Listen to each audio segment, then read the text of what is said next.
During 76 days of captivity in a prison in China, a beautiful female prisoner endured the utmost horror. A total of 22 times, she was raped by prison guards right inside the detention center, to the point of complete physical and mental exhaustion. From then on, this beautiful female prisoner became a sick plaything for the guards there. The tragedy became even more painful when she discovered that she was pregnant as a result of these cruel acts. Today, let's uncover the mysteries behind this girl's horrific life. But first, hit like and subscribe so you won't miss our latest videos. The incident took place on January 10th when Wang Suming, a female prisoner sentenced to death, was transferred to the Yi County Detention Center in Hebei Province. Everything seemed normal at first until a female officer conducted a routine check on her. During the body search, the officer accidentally discovered a type of medication called mifepristone on Wang Suming. This is an emergency abortion pill, and what confused the officers was, why would a woman in prison be carrying such a drug? Sensing that something was wrong, the female officer immediately reported it to her superiors and requested further investigation. On January 13th, Wang Suming was taken to the County People's Hospital for a medical examination. The test results left the detention center officials in complete shock. Not only was Wang Suming carrying abortion pills, but she was actually pregnant, and even more surprising, the doctor confirmed that she had only been pregnant for a few days. The fact was that since her arrival, she had not come into contact with any men, so no one could understand how she could have become pregnant under such circumstances. This raised suspicions and led people to question whether something abnormal was happening. Immediately, the Yi County Detention Center decided to summon Wang Suming for questioning in hopes of uncovering the truth. At first, she was hesitant, and her answers were vague, leaving everyone even more confused. However, with patience and persuasion from the prison officials, Wang Suming finally agreed to reveal the truth. Wang Suming recounted that after being sentenced, she was initially detained at the Dingsing Detention Center, but it wasn't until October 26th that she was transferred to the Gaobei Detention Center. However, at Gaobei, she faced yet another horrifying ordeal that shocked everyone. On the night of her arrival at Gaobei, Wang Suming was worried that her family wouldn't know about her transfer, so she wanted to contact the person in charge to ask about communication procedures. Just 3 days later, a man named Yang Lin approached Wang Suming and told her to follow him. Yang Lin took her to the meeting room, promising that she could contact her family. After completing her call, Wang Suming learned that Yang Lin was actually the deputy director of the detention center. A few days later, late at night, a fellow prisoner came to Wang Suming and told her that Yang Lin wanted to see her. He led her to the surveillance room, where Wang Suming experienced a horrific assault. Yang Lin abused his power to violate her, and it happened in a closed room with no witnesses. There were 2 reasons why Wang Suming became a victim of this assault. First, her beauty made her easily noticeable and a target for those in power. Second, she needed to communicate with her family, so she sought help from the officials at the detention center. After the assault, Yang Lin promised Wang Suming that if she ever needed to contact her family or had any other issues, she could come to him. After the first assault, Yang Lin frequently visited Wang Suming whenever he was on duty at the detention center. During her 76 days at the detention center, Wang Suming revealed that she had been forced into relations with Yang Lin 18 times. Although she felt pain and humiliation, she didn't dare to resist. She explained that, as a prisoner, if she didn't cooperate, Yang Lin could make her life in detention even more difficult. In that dark reality, Wang Suming had to endure immense pain and humiliation. She was repeatedly forced to serve Yang Lin, which not only left her physically exhausted but also made eating and moving around extremely difficult. Every day, she lived in fear and shame, unable to resist the cruelty of those in power around her. Whenever Yang Lin limped out of the surveillance room, it was a clear sign that she had just suffered yet another brutal assault. This was not only physical torment, but also psychological torture for her.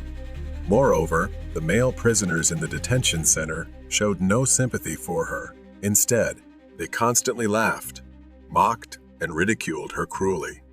They never missed an opportunity to taunt her, calling her the nickname prison prostitute, a deeply insulting and degrading term.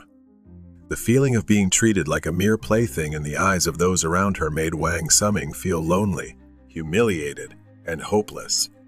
These taunts not only hurt her emotionally, but also made her feel completely worthless in the eyes of others.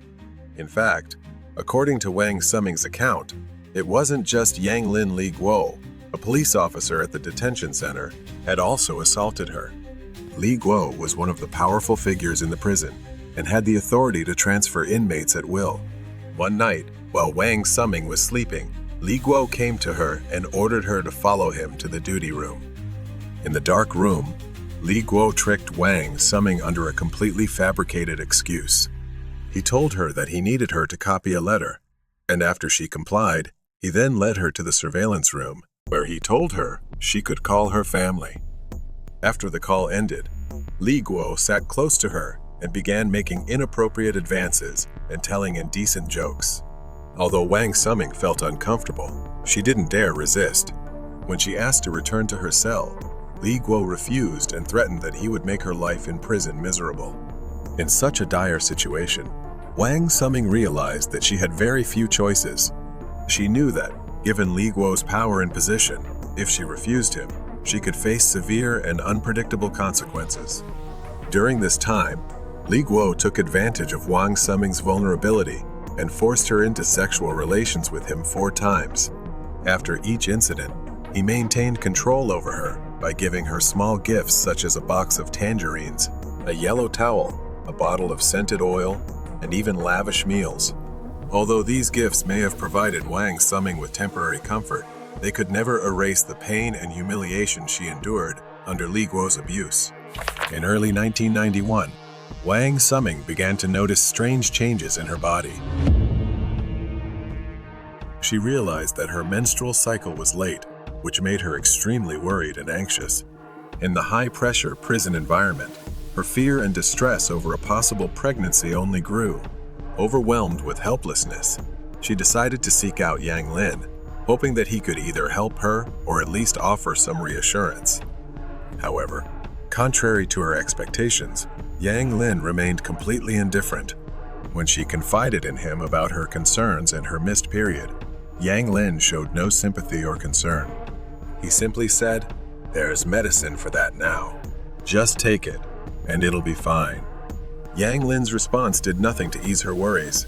Instead, it left Wang Summing feeling even more confused and unsettled. While she was still struggling with the fear of pregnancy under such dire circumstances, Yang Lin treated the situation with complete carelessness and irresponsibility. This made her feel utterly alone, with no one to turn to.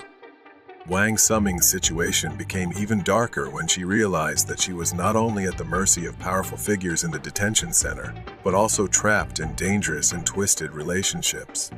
After hearing Wang Summing's concerns, Yang Lin decided to buy mifepristone to help her deal with her problem. Mifepristone is a drug commonly used to terminate pregnancies, and Yang Lin believed it would be a quick solution for Wang Summing.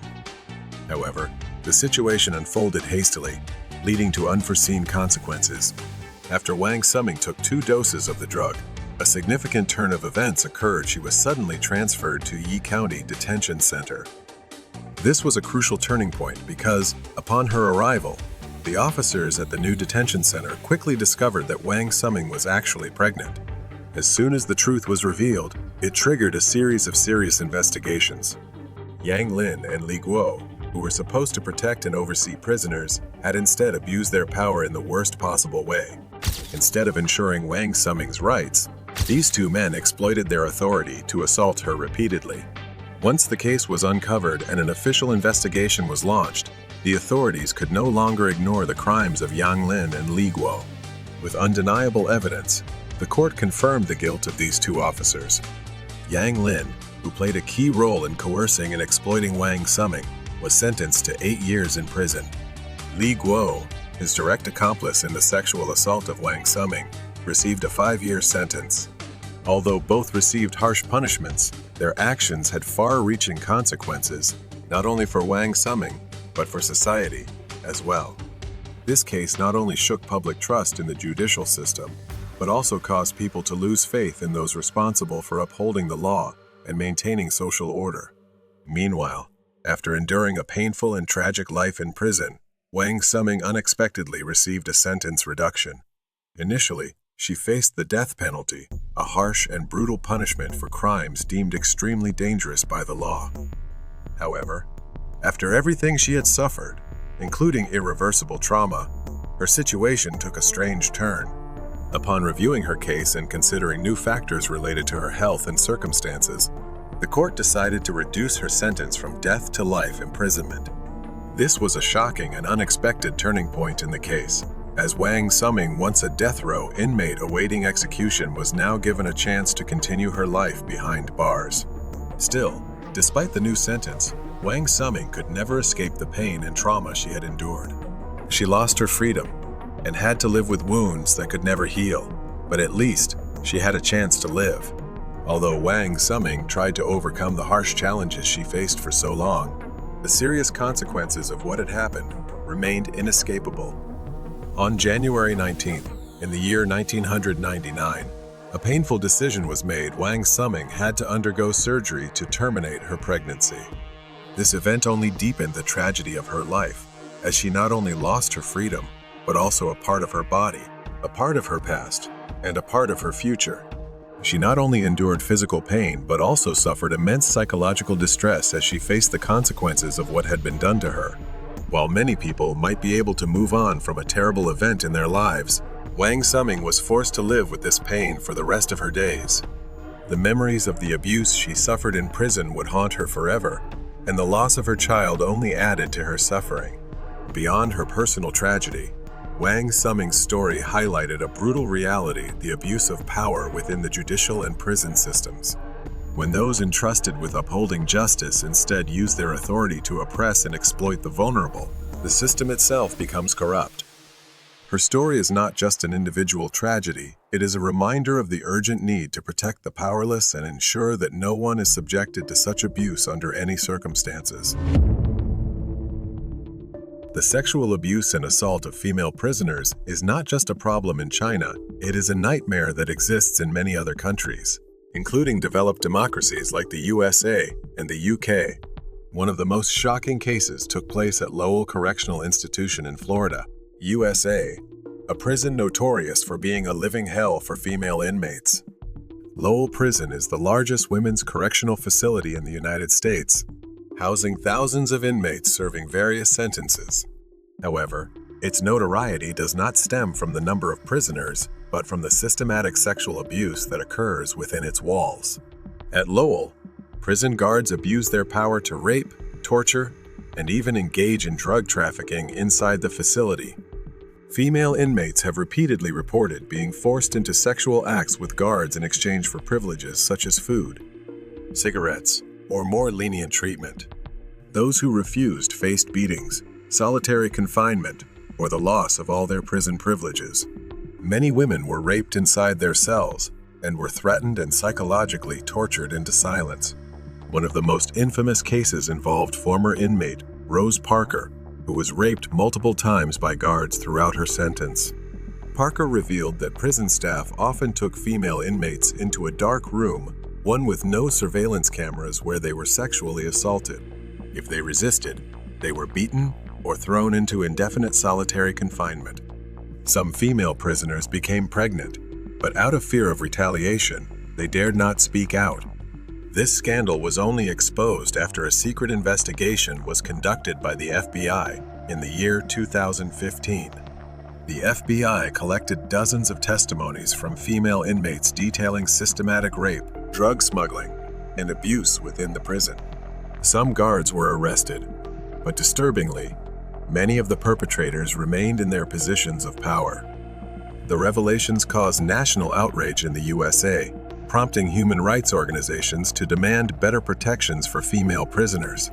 Protests erupted outside Lowell Prison, with activists calling for reforms in the USA prison system to prevent such atrocities from happening again. However, sexual abuse in American prisons remains an ongoing issue.